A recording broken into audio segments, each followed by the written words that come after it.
Hello friends, आपका स्वागत है आपके अपने YouTube channel target Indian civil services exam में। आज मैं हेमा आपके सामने लेकर प्रस्तुत हूँ करंट अफेयर्स से रिलेटेड कुछ टॉपिक्स। चलिए शुरू करते हैं। फ्रेंड्स, आज का पहला क्वेश्चन है, where is headquarters of national institute of oceanography located? राष्ट्रीय समुद्र विज्ञान संस्थान का हेडक्वार्टर कहाँ स्थित है? हमारे ऑप्शंस हैं, option A Dona Paula Goa, option B Kochi Kerala, option C Visakhapatnam Andhra Pradesh, option D Mumbai Maharashtra. इसका सही उत्तर है ऑप्शन ए दोनापौला गोवा। दोनापौला गोवा में नेशनल इंस्टीट्यूट ऑफ ओशनोग्राफी राष्ट्रीय समुद्र विज्ञान संस्थान का हेडक्वार्टर स्थित है। फ्रेंड्स, अब हम देखते हैं राष्ट्रीय समुद्र विज्ञान संस्थान नेशनल इंस्टीट्यूट ऑफ ओशनोग्राफी यह न्यूज में क्यों रहा। राष्ट्रीय समुद्र विज्ञान संस्थान मुंबई तटीय सड़क परियोजना के लिए मुंबई के तट से 18 प्रवाल समूहों 18 कोरल कॉलोनीज को स्थानांतरित करेगा, उनका ट्रांसलोकेशन करेगा। कोरल पौधों की विशेषताओं को प्रदर्शित करते हैं, लेकिन यह हैं समुद्री जानवर। यह समुद्री जानवर हैं जो जेलीफिश और एनीमोन से संबंधित हैं। वे आनुवांशिक रूप से समान जीवों से बने होते हैं जिन्हें पॉलिप्स कहा जाता है, जो छोटे मुलायम शरीर वाले जीव होते हैं। उनके आधार पर, उनके बेस पर एक कठोर सुरक्षात्मक चूना पत्थर का कंकाल है जिसे कैलिकल कहा जाता है, जो प्रवाल भित्तियों की संरचना बनाता है।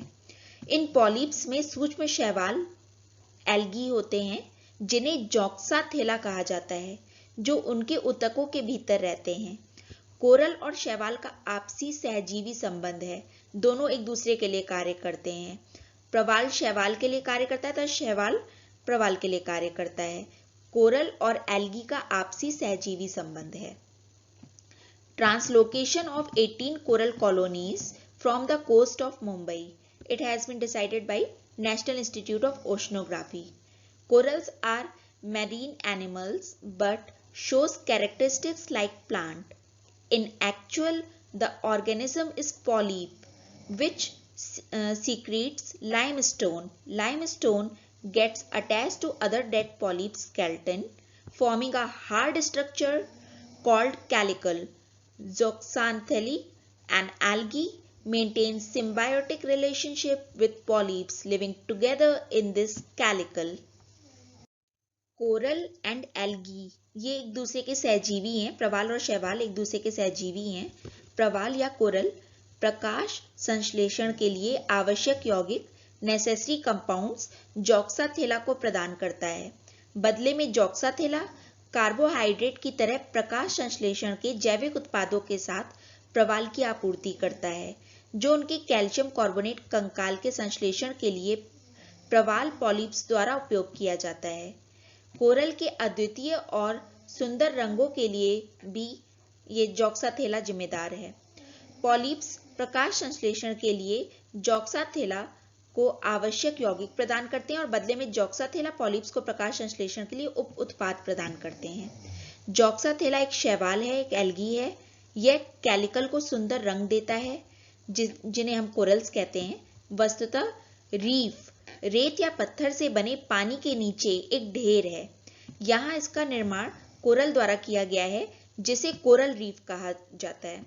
कोरल रीफ्स कोरल की बड़ी कॉलोनियां हैं जो सालों से जमी हुई हैं, लेकिन समुद्र के फर्श का केवल 1% है, 1% है। कभी कभी कोरल रीफ को रेन फॉरेस्ट ऑफ द सी भी कहा जाता है। Polyps provide zooxanthellae necessary compounds for photosynthesis, and in return, zooxanthellae provides byproducts of photosynthesis to polyps. As zooxanthellae is an algae, it gives beautiful colors to calicle, which we call corals.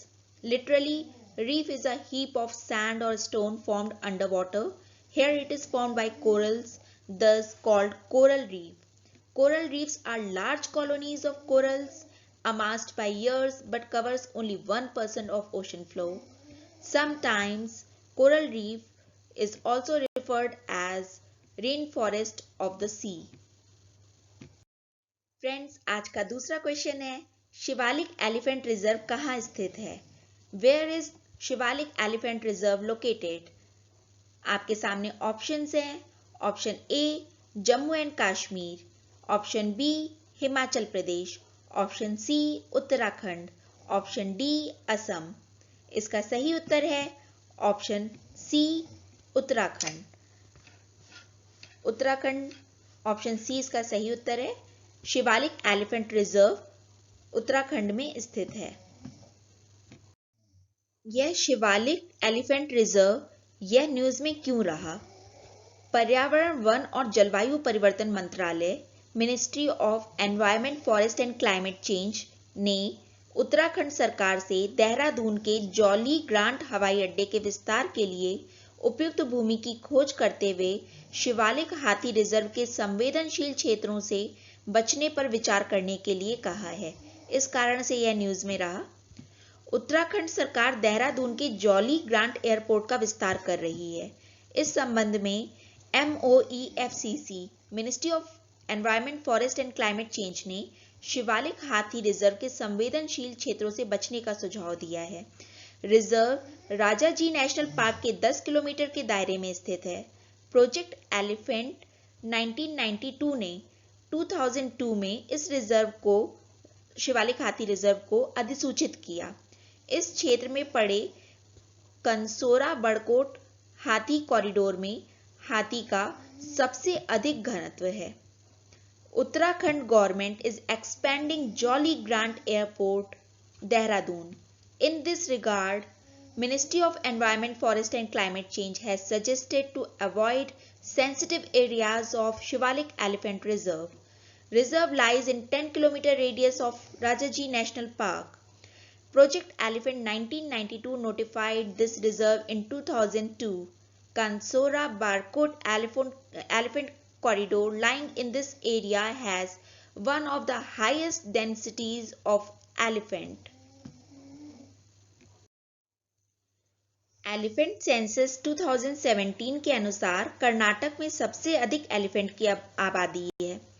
यह भारतीय वन्यजीव संरक्षण अधिनियम 1972 की अनुसूची one और वनस्पतियों और जीवों के लुप्तप्राय प्रजातियों के अंतर्राष्ट्रीय व्यापार पर सम्मेलन के परिशिष्ट वन साइट्स के अपेंडिक्स 1 में शामिल है। यह IUCN रेड सूची के अनुसार लुप्तप्राय है, इंडेंजर्ड है, लुप्तप्राय। उत्तराखंड को धार्मिक स्थलों की समृद्धता के कारण देवभूमि कहा जाता है और यह विविध वनस्पतियों और जीवों का भी घर है। क्षेत्र के सतत विकास के लिए अनियंत्रित पर्यटन और रैगिंग पर्यावरण की जांच की जानी चाहिए। According to Elephant Census 2017, Karnataka has highest elephant population. WPA 1972 के अकॉर्डिंग ये शेड्यूल 1 में है, साइट्स की अपेंडिक्स 1 में आता है। IUCN रेड लिस्ट का स्टेटस इंडेंजर्ड है। Uttarakhand is called Devbhoomi due to its richness of religious sites and is also home to diverse flora and fauna. Uncontrolled tourism and ravaging environment must be checked for sustainable growth of the region. Friends, यहाँ पर होता है हमारे आज की topic United Nations day, जो कि 24 अक्टूबर 2020 national institute of oceanography का हेडक्वार्टर कहाँ है, जिसका आंसर था दोनापोला, गोवा। आशा करती हूँ आपको हमारा यह वीडियो पसंद आया होगा। समुद्र विज्ञान वीडियो देखने के लिए thank you. National institute of oceanography like and share the video and subscribe the channel. Mumbai के तट से 18 प्रवाल समूहों को स्थानांतरित कर रहा है। तथा दूसरा क्वेश्चन हमने जाना, where is Shivalik elephant reserve located? Shivalik elephant reserve कहाँ स्थित है? इसका आंसर है उत्तराखंड। यह न्यूज में इसलिए रहा क्योंकि पर्यावरण, वन और जलवायु परिवर्तन मंत्रालय, ministry of environment, forest and climate change ने उत्तराखंड सरकार से देहरादून के जौली ग्रांट हवाई अड्डे के विस्तार के लिए उपयुक्त भूमि की खोज करते हुए शिवालिक हाथी रिजर्व के संवेदनशील क्षेत्रों से बचने पर विचार करने के लिए कहा है। आशा करती हूँ आपको हमारा यह वीडियो, हमारा यह प्रयास पसंद आया होगा। वीडियो देखने के लिए धन्यवाद। Thank you very much. Please like and share the video and subscribe the channel. Thank you very much and have a nice day.